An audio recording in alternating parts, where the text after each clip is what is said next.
História da literatura pretensiosa. Hoje, mais uma história da literatura inglesa. Estamos com Mary Shelley e Frankenstein. It's alive!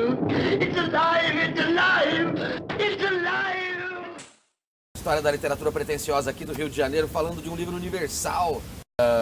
Não é brasileiro, é Frankenstein, de Mary Shelley. O livro sai na primeira vintena do século XIX e é um marco na história do romantismo, principalmente daquele romantismo que se quer caracterizar como gótico ou dark ou tudo isso junto. É uma história feita como uma espécie de narrativa dinâmica de suspense, pitadas de terror e eminentemente byronista. Byron e Mary Shelley, que conviveram, reza a história que essa narrativa de Frankenstein foi escrita na Europa, na região da Suíça, casa de Lord Byron, exatamente. Romântico até o topo. A história de Frankenstein remete ao Prometeu acorrentado. É justamente isso que vai nos levar a fazer esse comentário. O subtítulo do livro é este, Prometeu Moderno, Mary Shelley. Ou seja, há uma discussão intensa a respeito daquilo que se pode criar, daquilo que se pode desfazer. Vamos falar sobre as principais marcas do livro agora, lá do estúdio. Uma das obras góticas mais marcantes de toda a cultura da Inglaterra. Se os ingleses têm Darwin, John Lennon e Shakespeare, há um espaço para Mary Shelley que é realmente inspiradora de uma narrativa que se conhece como fantástica ou gótica. Eu gosto da história porque existe um elemento da literatura alemã que é o Goethe, com Os Sofrimentos de Werther. Esse livro, no final do século XVIII, causou suicídios na região de hoje Alemanha, norte da Itália. E a criatura de Victor Frankenstein acabou pegando o livro e aprendeu um tanto de alemão. A criatura que foi feita na faculdade de Ingolstadt, Alemanha, e aprendeu a ler lendo Werther. Aprendeu alemão lendo Werther. E ficou uma criatura dócil, coisa que pouca gente sabe. É verdade, o romantismo na Europa começou na Alemanha.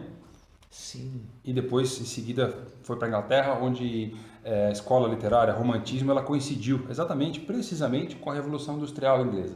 Muito bem. Isso significa bastante coisa. O romantismo é um movimento social. Isso significa que você tem um novo mercado, um novo público para ler os livros, novos temas na literatura. E isso abriu espaço para uma obra como essa, que não foi bem recebida pela crítica, em princípio. Olha só. Mas em seguida caiu no gosto do público e se disseminou bastante, inclusive depois no século XX, com cinema, com diferentes produções. Muita gente lê Frankenstein, de Mary Shelley, como a primeira obra de ficção científica. Faz sentido. Faz sentido.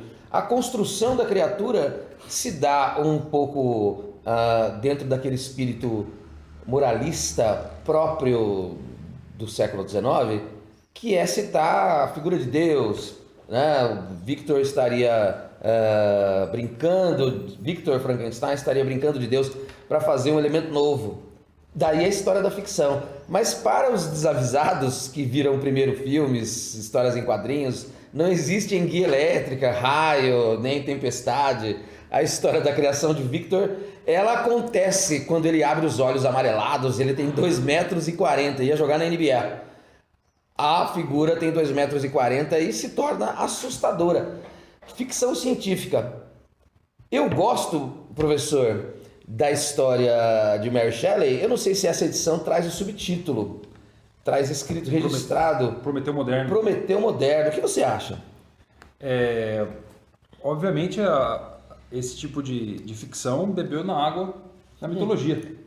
Sem dúvida, chegamos aí. A história do homem brincando de ser Deus, né? O homem brincando Nesse caso, com os deuses e por trás até um caráter educativo. Prometeu dar o fogo aos homens. Na peça de Ésquilo, o fogo é a matemática e a arte. Os seres humanos então passam a ver em 3 dimensões com a matemática, ao prazer da construção, a criatividade aflora. E isso vai custar caro a Prometeu. Todo mundo sabe da história do fígado, né, atacado por um abutre diariamente, blá blá blá blá. Passados tantos e tantos séculos, Mary Shelley, jovem com menos de 20 anos de idade, produz o texto e sacramenta o subtítulo que é Prometeu moderno. Por que Prometeu? Penso que é Victor fazendo uma vida nova. Subindo através da ciência os poderes da natureza. São marcantes as presenças de Aristóteles, de Paracelso. E a ideia da construção de um ser humano passa um tanto pela curiosidade do homem comum. É uma figura burguesa por excelência, falamos de romantismo, movimento social, que nasce na Alemanha com um movimento, vai aparecer escrito aqui na tela, Sturm und Drang, tempestade e ímpeto, se é que eu posso traduzir assim, o movimento romântico, que é um movimento de classe média, que preza pelo individualismo, pela religiosidade, que era o espaço místico possível, oficial, permitido. Mas Frankenstein foge um pouco dessa história moral, porque quebra com o efeito Deus, só ele faz, só ele tira a vida, e o ser humano consegue fazer isso. É verdade, e você encontra um livro como esse, há uma grande diversidade de elementos, principalmente que o caracterizam como livro romântico. Você tem é uma leitura pesada, é uma leitura difícil, não é uma leitura muito simples. Você tem longas páginas da criatura andando pela neve, sentindo solidão, dor, desespero, e você tem ao mesmo tempo os sentimentos do personagem dialogando e interagindo com a presença da natureza. O frio, a neve. O ambiente cinza, desde o sul da Alemanha até a Suíça, provoca no leitor essa expectativa da caminhada da criatura. Onde vai chegar? Por onde passa, o que vai aprender, que sentimentos são produzidos dentro da criatura para ela fazer o que fez, sem senso moral, sem filtros. A criatura acaba eliminando a figura de William, pelo menos é isso que dá a entender o primeiro terço da história. Justine vai acabar pagando por isso, mas a criatura acaba impondo a Victor no Mont Blanc, nessa região da Suíça, uma série de perguntas muito marcantes. E é a parte que mais me chamou a atenção desde a primeira vez que estive com o livro na juventude. A criatura pergunta a Victor por que foi criada. Por que foi criada. É um diálogo aí que está sempre presente nas dúvidas da criação do homem. Sim. Criação do homem, enfim, brincar de Deus, tema muito comum aqui do livro, e é uma indagação que a criatura faz e nos leva a pensar também muito sobre a criação. E aí, essa é uma grande questão filosófica que perpassa, penso eu, a história da nossa modernidade, que vai ali desde o século XVI para cá. Uma das questões importantes a respeito da vida comum é essa: quanto tempo vamos viver, por que vivemos, por que fomos feitos? E praticamente a resposta está, talvez, na própria curiosidade de Victor. Ele fez porque ele é humano, ele fez porque é curioso. Se Deus existisse, ele fez a intuição de Victor. Pode estar errado, pode ser punido, pode ter um caráter educativo, mas o ser humano é isso aí, foi colocado na Terra e vai sair do controle. Eu conheço muitos professores, muitos estudantes que leem adaptação infantil. Você está vendo que essa é uma edição original, não é um bicho de 7 cabeças, deve ter umas 4 ou 5 só. Existem muitas edições infanto-juvenis que são mais curtas. Eu não gosto da ideia, prefiro moderno. Olha, eu achei. Moderno não tá na capa, mas está na contracapa, subtítulo de Mary Shelley. Eu não gosto da ideia da adaptação porque o nome já diz, não é o original. E as discussões mais profundas, o que torna o livro rico, acaba ficando por um segundo plano. É preciso ter experiência de leitura, ter lido outras coisas. As palavras do autor, a adaptação, ela traz a história. Muitas vezes, por estudo que se faz em literatura, o importante não é o que é contado, mas como é contado. E o que chama mais sua atenção? Por que você gosta do livro? Eu gosto desse livro principalmente pela importância que ele tem para a literatura inglesa. Mary Shelley abriu caminho para uma série de escritoras inglesas que foram escrevendo no século seguinte. Escritoras realistas que trouxeram elementos de romantismo no seu texto. As irmãs Brontë, Austen e outros escritores. Jane Austen.